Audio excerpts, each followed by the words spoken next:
Hello and good evening viewers, कैसे हैं आप लोग। स्वागत है आपका शेयर बाजार ज्ञान की एक और वीडियो में। और इस वीडियो में हम बात करने वाले हैं पावर फाइनेंस कॉर्पोरेशन के बारे में।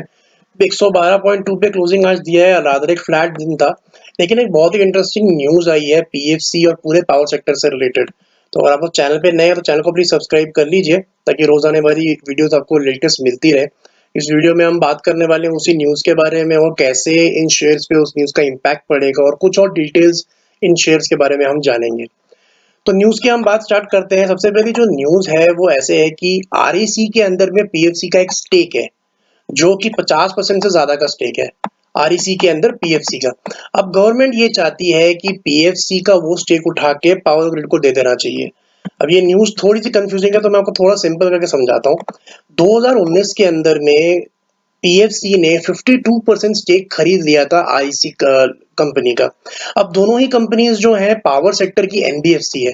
एनबीएफसी का मतलब ये लोग सिर्फ पैसा देते हैं, एज अ लेंड करते हैं। जैसे अब एक लोन देने वाली कंपनी होती है, दोनों का सेम बिजनेस मॉडल है, किसका, आरईसी का और पीएफसी का।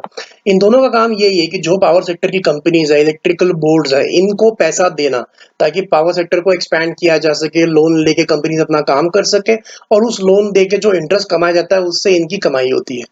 सो ये दोनों कंपनीज का बिजनेस मॉडल हो गया। अब 2019 में पीएफसी ने 52% खरीद लिया आरईसी का, जो कि 14,500 करोड़ की पेमेंट करने के बाद उन्होंने खरीदा था। लेकिन आज तक इन दोनों कंपनीज का मर्जर नहीं हो पाया। रीजन उसका क्या है कि गवर्नमेंट का खुद का एक रूल है कि कोई भी पावर सेक्टर की एनबीएफसी वो उतना, देखिए सिंपल सी बात है कि अगर किसी को लोन देना है आगे, तो उनको कहीं से पैसा उठाना पड़ेगा। तो पीएफसी और आरईसी के अंदर में ये रूल है कि वो सिर्फ 20% पैसा उठा सकते हैं इंडिविजुअली। पीएफसी 20% उठा सकती है, आरईसी 20% उठा सकती है किसी भी बैंक की नेटवर्थ का। जैसे मान लीजिए कोई बैंक की नेटवर्क 1,000 करोड़ की है, तो उसका 20% तक ये दोनों कंपनी उससे लोन उठा सकती है। अब हुआ क्या कि 2019 के मर्जर के बाद में ये जो 20% का रूल है, यही सबसे बड़ी दिक्कत हो गई इन दोनों शेयर्स के अंदर में। क्योंकि जब इन दोनों का मर्जर हो गया, जब स्टेक एक्वायर हो गया, तो दोनों का जहां पहले 20+20 40% का पैसा उठाने की क्षमता थी, वो घट के हो गई 25% based on the government rule.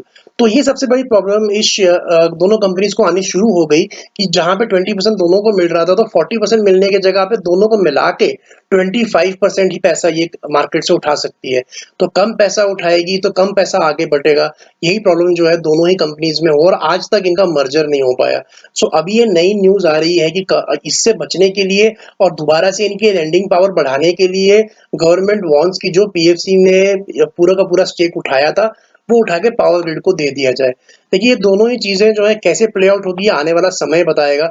क्योंकि ये बड़ी ही अजीब सी और one of its kind news है। मर्जर की न्यूज तो हमने बहुत बार सुनी है, डीमर्जर की न्यूज भी बहुत बार सुनी है, लेकिन एक ऐसा न्यूज जहां पे पहले मर्ज होने की कोशिश करी गई और अब उस मर्जर को कैंसिल करने की जो है न्यूज सामने आ रही है।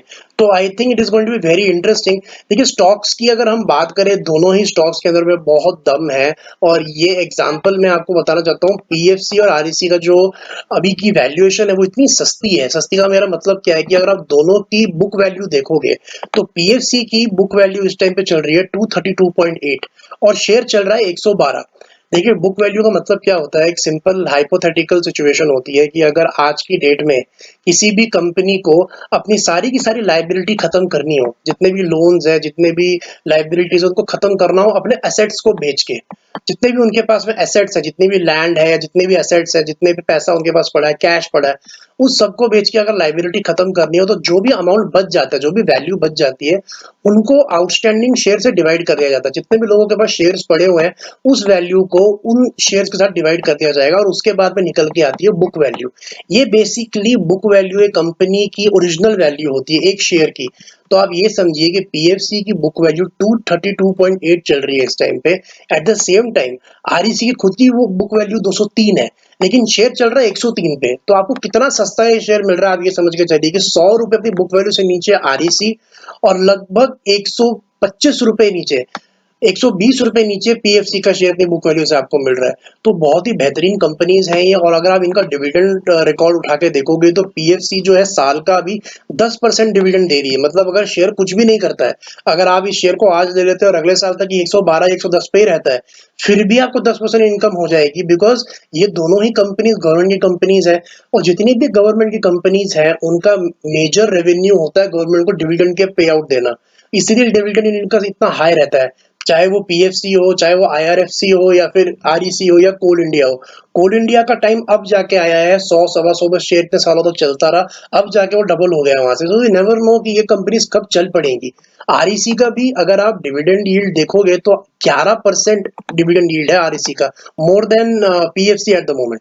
तो अगर कुछ भी शेयर नहीं करेगा तभी भी 11% का आपको डिविडेंड यील्ड कंपनी वैसे ही दे देगी। तो मेरे मानने में तो ये बहुत ही अच्छे अंडररेटेड शेयर्स है एक सेक्टर के। पावर सेक्टर जैसा शेयर, देखिए किसी भी इकोनॉमी को आगे बढ़ना है तो पावर सेक्टर को तो अच्छा करना ही पड़ेगा।